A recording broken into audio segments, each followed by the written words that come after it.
जी जी। मैं तो कह रहा हूं आप छोड़ दीजिए, आप महाराष्ट्र तक मत जाइए। महाराष्ट्र में 4 पार्टियां लड़ रही थी, कब क्या हो जाए अंदाजा था। लेकिन आपने यहां रोक लिया। यहां तो बम बम चल रहा था मामला ना। यहां तो 80 जीतने 75 पार का नारा था ना भाई। नहीं नहीं पुष्कर जी, ये हमारी कुछ गलतियां राजस्थान हरियाणा में हुई थी, उसको हमने सुधार लिया, उसका नतीजा आपके सामने आ गया है। उत्तर प्रदेश में कुछ हमारी गलतियां थी, कुछ खामियां हमारी तरफ से थी, कुछ तो उसको जैसे ही हमने हमने सुधार लिया, आपको ये 10 सीटों पे पता चल जाएगा कि क्या नतीजा निकलने वाला है। इनकी इनकी अस्तित्व की लड़ाई है, हमारी अस्तित्व की लड़ाई नहीं है। ये उत्तर बात प्रदेश सही में है। इन सीटों से मैं तो कुछ इसी बदलने वाला सवाल से नहीं है। आगे लेता हूं। गौरव जी, जी। दरअसल आप लोगों के अस्तित्व, वो दोनों समाजवादी पार्टी और कांग्रेस दोनों के लिए कह रहे हैं। बसपा का अभी भी देख लिया, उत्तर प्रदेश में भी प्रदर्शन देख लिया। लड़ाई दरअसल बीजेपी एक बड़े वोट बैंक के साथ खड़ी है, जो उसके साथ दिख रहा है। 14 से लगातार 24 में आप लोग इनको थोड़ा गिरा पाए, और गिराया, अच्छा गिराया, 43 सीटें आप लोग ले आए। लेकिन जब आप लोग ऐसे आपस में लड़ेंगे तो इनको तो मालूम ही है। और शरद जी ने एक बहुत मार्के की बात कही, बोले कि दोनों का वोट बैंक ही एक है। देखिए, शरद जी ने बात करी कि सेक्युलर वोट बैंक है, सेक्युलर वोट बैंक है। जाहिर सी बात है, इस देश में संविधान में हमारा सेक्युलर शब्द है और सेक्युलर वोटों के लिए हम लोग लड़ते हैं। हो सकता है शरद जी सिर्फ कम्युनल आदमी हो और सिर्फ कम्युनल वोटों के लिए लड़ते हों, और देश में धीरे धीरे कम्युनल लोगों की जो है आबादी कम हो रही है, इसलिए इनकी इतनी सीटों का नुकसान हुआ।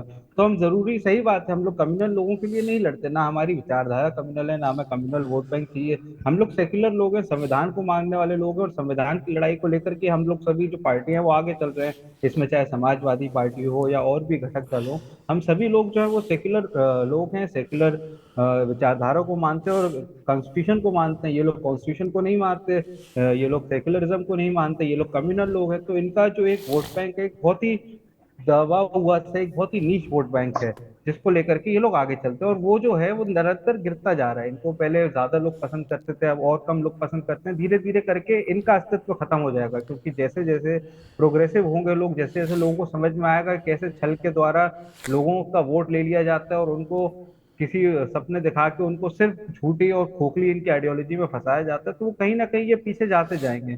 तो ऐसी हम लोगों की, हमारी सही बात है, इन्होंने जो बोला कि हमारा वोट बैंक एक है, हमारा सच में वोट बैंक एक है। और जो भी प्रोग्रेसिव लोग होंगे, जो भी सेक्युलर लोग होंगे, जो भी कॉन्स्टिट्यूशन को मानने वाले लोग होंगे, उनका वोट बैंक एक ही होगा। और जो लोग संविधान को नहीं मानते होंगे, जो लोग दलित विरोधी होंगे, जो भी संविधान विरोधी होंगे, उनका वोट बैंक अलग होगा। तो हमें तो इनका वोट बैंक चाहिए ही नहीं है। हमारा तो वही वोट बैंक है जिसकी संविधान में चर्चा होती है, जिसकी महात्मा गांधी बात करते हैं, जिसके हम सब लोग बात करते हैं। तो ये शरद जी की बात गौ, एकदम सही है। गौरव जी, ये किताबों में ठीक लगता है वोट बैंक, वो मालूम है आज भी 40% के आसपास उत्तर प्रदेश पर ही टिकते हैं हम लोग। बात उत्तर प्रदेश की कर रहे हैं। 40% वोट बैंक, मतलब 35 के बाद से ही उनकी गिनती शुरू होती है। 35 के बाद से होती है, तो हमारी भी तो 35 से ज्यादा ही है ना। आपकी, गठबंधन कांग्रेस गठबंधन की। का जो गठबंधन का जो वोट बैंक है, साथ में चुनाव लड़े थे, प्री पोल अलायंस था, कोई पोस्ट पोल अलायंस तो था नहीं। तो जो प्री पोल अलायंस में जो हमारा वोट बैंक है, तो वो तो भाजपा से ज्यादा ही है कि नहीं है, बताइए आप। नहीं, अरे ज्यादा है इसीलिए ज्यादा सीटें हैं। कैसी बात कर दी गौरव जी, ये तो मतलब सीधा सा हिसाब है। लेकिन जिस नहीं, सीधा तरीके, हिसाब नहीं है। हरियाणा में ऐसा नहीं हुआ। हरियाणा में वोट का परसेंटेज बहुत कम है, लेकिन सीटों में फर्क बहुत ज्यादा है। तो मैंने ऐसा नहीं। आपको इसीलिए जनता और आप दोनों लोगों को बता दिया। 39.09 आपका है, 39.93 उनका है। लेकिन आपने 5-7 सीटों पर जीत इतनी बड़ी हासिल की है, जो इन्होंने जीत हासिल की है बाकी उससे वोट प्रतिशत में अंतर पड़ रहा है। पूरे दिन कल 1% के आसपास ही वोट इधर से उधर घूम रहा था। मैं तो कह रहा हूं, आपने आम आदमी पार्टी को साथ ले लिया होता,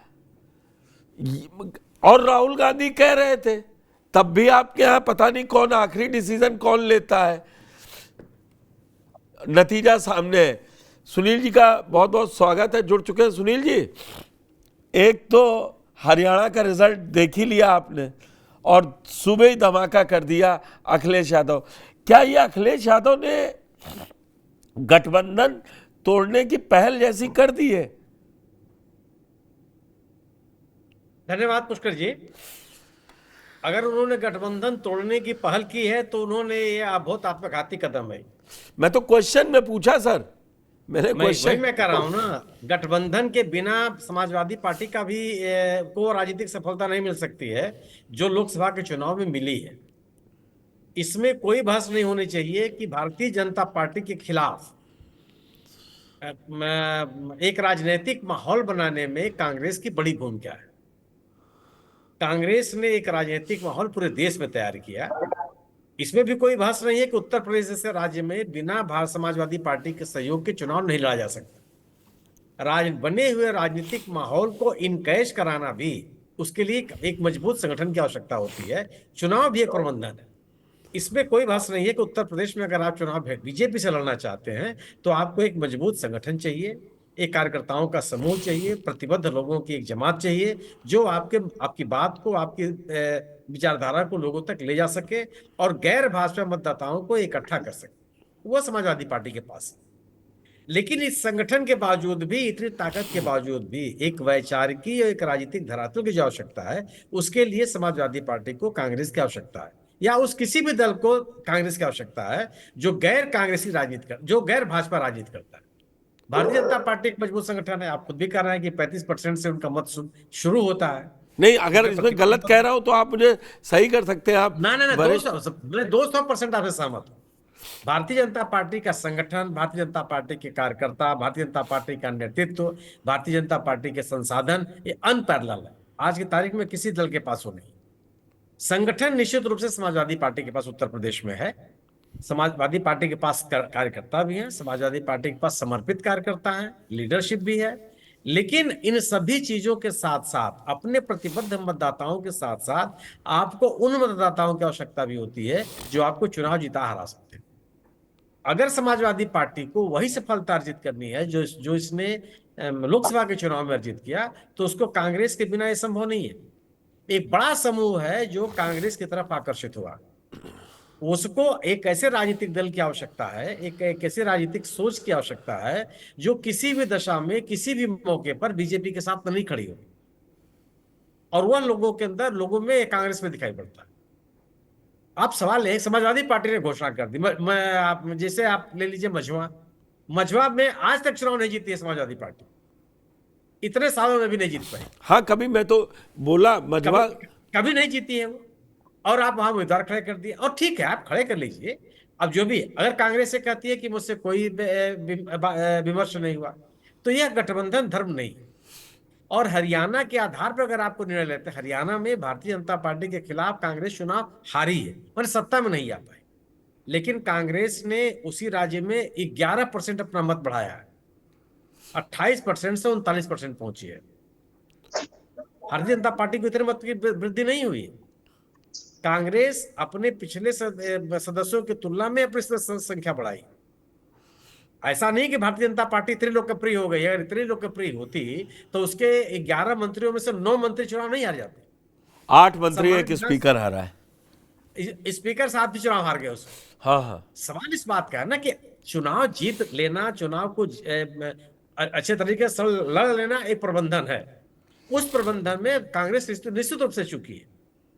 इसके कांग्रेस के तो केवल 10 ऐसे विद्रोही उम्मीदवार हैं जो कांग्रेस को हरा दिए, और उन विद्रोही उम्मीदवारों को कांग्रेस के अधिकृत उम्मीदवारों से ज्यादा वोट मिले। कांग्रेस के अधिकांश उम्मीदवार ऐसे जीते हैं जिनका मतों का अंतर 3000 वोट से ज्यादा। ऐसी स्थिति नहीं कि हरियाणा की जनता ने खारिज कर दिया, लेकिन सवाल है कि कांग्रेस के पास अपना इतना बड़ा बर्तन नहीं था। सुनील जी, जो लोग एक बात का जवाब दीजिए।